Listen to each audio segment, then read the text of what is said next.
The history of the 4th of July. Jesus Christ says in John chapter 8 verse 32, "And ye shall know the truth, and the truth shall make you free." The truth about the 4th of July. Independence Day, commonly known as the 4th of July, is a federal holiday in the United States commemorating the Declaration of Independence from England on July 4th, 1776.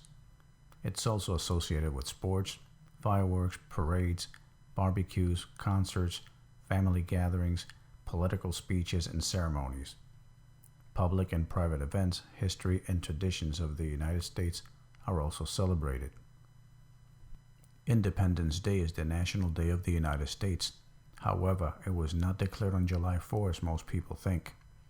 The independence of the United States from Great Britain was actually declared by the Continental Congress on July 2, 1776, and not on July 4 as everyone thinks. It's been a misconception for many years that most people never knew about. Many also believe that the United States of America was founded on Christian principles by a group of men and women who crossed the Atlantic from Europe aboard the Mayflower around 1620, seeking freedom in a new world, because in their lands they were victims of religious persecution. However, America was not founded on Christian principles, much less with God in mind. Rather, a group of individuals, mostly Freemasons, in the European continent had already decided the fate of what would later become the American nation. America was never founded on Christian principles. The roots of this nation have always been linked to Freemasonry since its creation. Ask yourself these questions. Did God establish an authority to govern a nation that would later turn its back on him? Did the founding fathers rebel against what God had instituted? If we celebrate July 4th, Christians or non-Christians, are we not celebrating rebellion against God? Do you still believe that the United States of America is a Christian nation after celebrating its American Revolution? Many people claim that Jehovah God granted us this government, but I do not understand why he allowed the founding fathers to rebel against him by allowing a system of government where all the men established their own laws and authorities. If we're truly a Christian nation, why is there so much rebellion against Jehovah? Most people, mainly American citizens, think that this nation is Christian. The lies about July 4th are taught in all public schools, colleges, and universities of the American nation to control all those who believe everything they have read or have been taught through all the fabricated stories. Unfortunately, children learn these cheap lies from all these fabricated stories. The Declaration of Independence and Freemasonry. Nobody knows with certainty when Freemasonry emerged. A sure theory accepted by Masonic scholars is that it emerged during the Middle Ages. After the first Masonic meeting was held in a lodge in Philadelphia, Pennsylvania in 1731, many Freemasons have been closely associated with the birth of the United States, but membership archives of Masonic lodges are rarely published. Very few members publicly disclose their affiliation, indicating membership of these individuals is always a mystery and secret. Of the 56 delegates who signed the Declaration of Independence, only 9 were Freemasons. It has not been possible to verify that Thomas Jefferson was a Freemason, but in several occasions he partook with individuals who were. He lived a private life and very little is known about him. John Hancock belonged to Freemasonry, and other politicians who also belonged to Freemasonry were First President George Washington and Benjamin Franklin. Supposedly, the second president, John Adams, also belonged to Freemasonry. Adams spoke favorably of Freemasonry. Today, there are politicians and prominent figures who belong to Freemasonry, and those who are involved in political affairs have a great influence on the government of this nation.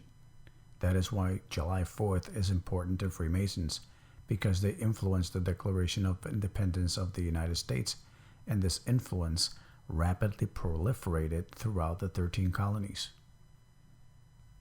The Statue of Liberty and Freemasonry. The Statue of Liberty.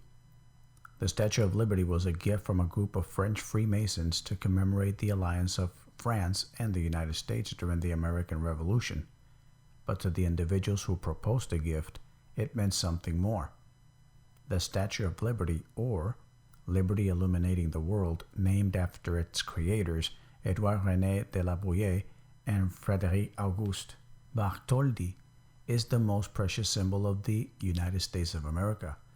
As stated by Bartholdi, the famous Statue of Liberty illuminating the world should have been above all conservatism, liberalism, radical revolutions, and political turmoil, and it should have been an international symbol of freedom, justice, and democracy, which in reality has never been. Construction of the statue began in 1870. La Boulaye proposed that the French finance the statue and that Americans provided the site to build a pedestal. Bartholdi, the French sculptor, designed the Statue of Liberty, but it was not him who originated the concept of the statue. La Boulaye, his compatriot, had already proposed the idea of creating a statue. Edouard René de la Boulaye was born on January 18, 1811, and died on May 25, 1883. He was a jurist, author, a poet, deputy, and activist. Frédéric Auguste Bartholdi, La Boulaye's friend, was born on August 2, 1834, and died October 4, 1904. Bartholdi was the famous sculptor who designed the Statue of Liberty. Both men were members of Freemasonry. The origin of the statue. Despite the Statue of Liberty being the most precious symbol of the United States, what they do not teach today in public schools, colleges, and universities are the true origins of the statue. Its relevant origins revolve around the true story of the creation of the statue as well as the meaning behind it. Without a doubt, Edouard René de la Boulaye, a French Freemason, proposed the idea of a statue that would replicate that of a Roman goddess deliberately, because he knew that the Masonic movement idolized a pagan goddess. La Boulaye and friend Bartholdi referred to her as Libertas. This pagan goddess was an adoption by the Romans of the Babylonian goddess Ishtar. La Boulaye, Bartholdi, and their companions created the Statue of Liberty in honor of the goddess Libertas. The Roman goddess Libertas. Libertas was the name of an ancient Roman goddess adopted by the Romans around the 3rd century before Christ. She was known as the goddess of personal freedom. Libertas means freedom, and she freely promoted ideals that supported debauchery, and she was the goddess of prostitution, who also promoted sexual freedom. Supposedly, she was the goddess of war. She fought for freedom. She was also known as the goddess of victory, because freedom must accompany victory in order to survive. She was also the goddess of immigrants and slaves. There is no doubt that the attributes of this pagan goddess have infiltrated American culture. Basically, its aberrant attributes describe in detail what American society is today, a society sold to debauchery. We know that this goddess existed because of the evidence that time has left us. The ancient writings of Marcus Tullius Cicero testify of this goddess and her temple on the Aventine in Rome, dating from 238 before Christ. Several of the Roman representations of the goddess Libertas have reached our days on coins and other artifacts. She was represented as a matron in a classic dress and also, in other occasions, unclothed and seductive, both in sculptures and paintings. Often she appears holding both the Liberty Pole, Vindicta, and the Liberty Cap, Peleus. In some representations, she carries the Liberty Cap or a wreath of laurel leaves. Sometimes she carries a spear instead of the Liberty Pole. We know for a fact that Libertas became known as the mother of harlots through the writings of the Roman philosopher Cicero. In all his writings, he wrote that she was a Greek goddess before the Roman civilization existed. The Greeks acquired knowledge of this pagan goddess from other previous empires in the Middle East and in Egypt. The goddess was known as Astarte in Greek and Ashtoreth, Asherah, in Hebrew. The Bible mentions it in the Old Testament. Ashtoreth is transliterated as Astarte. Later the name was changed to Aphrodite, and the Romans referred to her initially as Libertas and later as Venus. Undoubtedly, the lineage of the Greek goddess and the Roman goddess descends from the goddess Ishtar that had all its origins in ancient Babylon. The Hebrew term Ashtoreth was itself a transliteration of the Babylonian dialect, Akkadian, of the term Ishtar. Ishtar in ancient times was known as Inanna by the Sumerian dialect, which means the Queen of Heaven. Also, the Canaanites called her Ashtoreth, the Hittites Shashka, Phoenicians knew her as Astarte, and the Egyptians called her Isis. The Roman goddess Libertas originated from these pagan goddesses, and the famous Statue of Liberty also originated from these goddesses. All these deities were actually one goddess. Apparently, before establishing empires, the Greeks and Romans chose to worship the attribute of Ishtar that they considered more attractive, the doctrine of personal freedom. With the passage of time, new generations of Greeks adopted other doctrines of Ishtar and incorporated the goddess into their pantheon of deities, first as Astarte and then as Aphrodite. Later, the Romans did the same. They referred to her as Libertas and later as Venus. Ishtar was the goddess of war. She fought for freedom and was also the goddess of love and promoted all kinds of perversion. The goddesses Libertas and Ishtar are the same goddess with different names, and they've promoted the same evil aberrations that for centuries have drowned the decadent American nation. A Masonic Concept. Undoubtedly, the famous Statue of Liberty was a Masonic concept conceived by Freemasonry. Laboulaye promoted the idea of creating a statue, and his good friend Bartholdi transformed the idea into reality. The statue was developed by the highest doctrines of Freemasonry as a symbol of Masonic illumination, and it is reflected in the symbols of the sculpture, and each one is linked to Freemasonry. The crown of 7 spikes. The symbol represents the illumination of the Babylonian sun god Shamash Utu that was irradiated by each crown spike. These 7 spikes represent each of the 7 continents and the 7 seas of the world.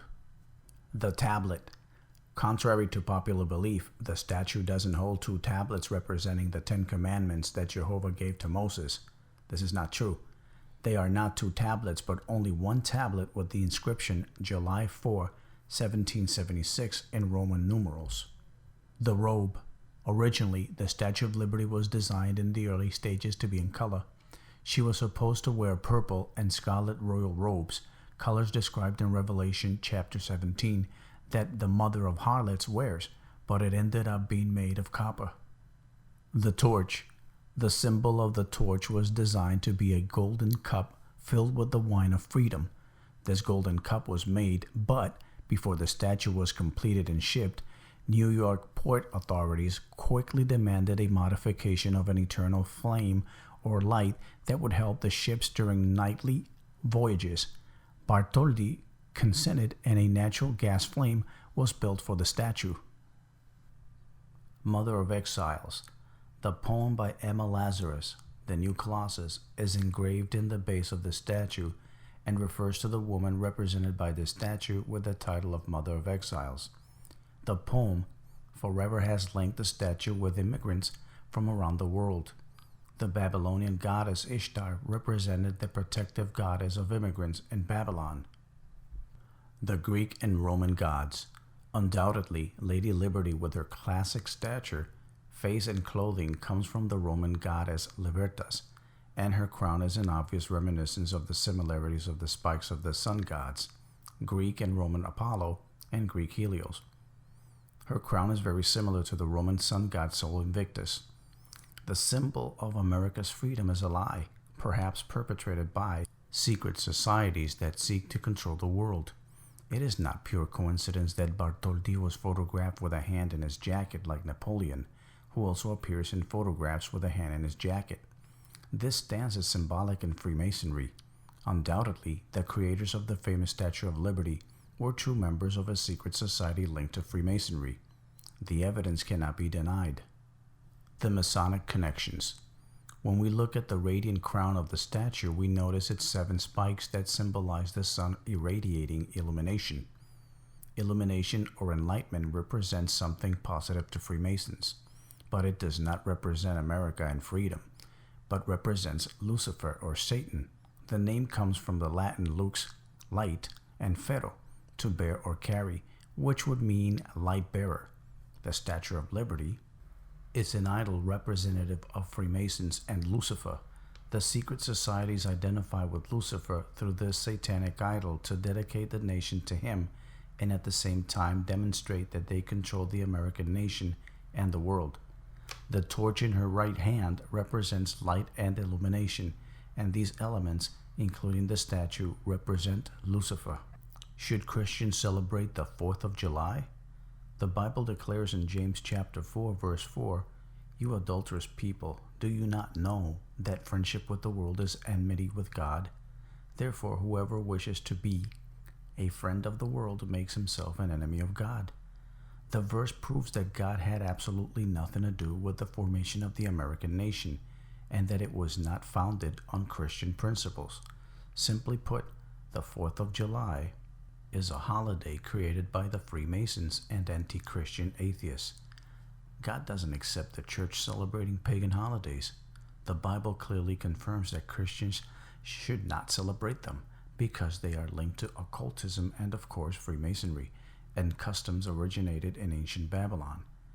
The 4th of July is obviously linked to the sun god, which is a representation of Satan. Sadly, people believe the lies even if the evidence is in front of them.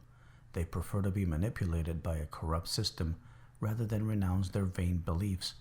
If someone tries to educate them with the truth, they immediately become extremely defensive and only consider their own opinions and reject opposing views.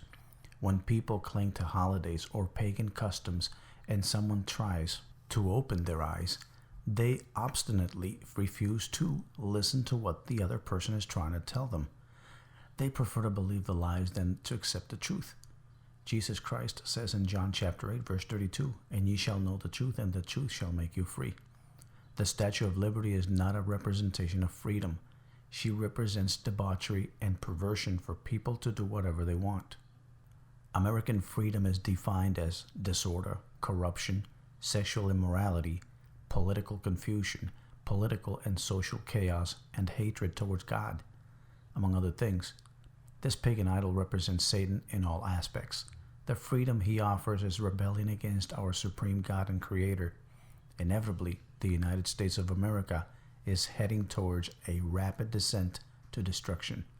Jesus Christ declares in John chapter 8, verse 44, that the devil does not stand in the truth, because there is no truth in him. When he lies, he speaks out of his own character, for he is a liar and the father of lies. Then John chapter 14, verse 6 says, Jesus Christ is the way and the truth and the life. It is time to open our eyes to the truth. Thus says Jehovah God. Amen. Dear friend, I invite you to receive Jesus Christ as your only Savior. He says in Revelation chapter 3, verse 20, "Behold, I stand at the door and knock. If anyone hears my voice and opens the door, I will come in to him and eat with him and he with me." Acts chapter 16, verse 31 says, "Believe in the Lord Jesus and you will be saved, you and your household." Accept Jesus Christ today. Pause the video on the next page and say the prayer audibly.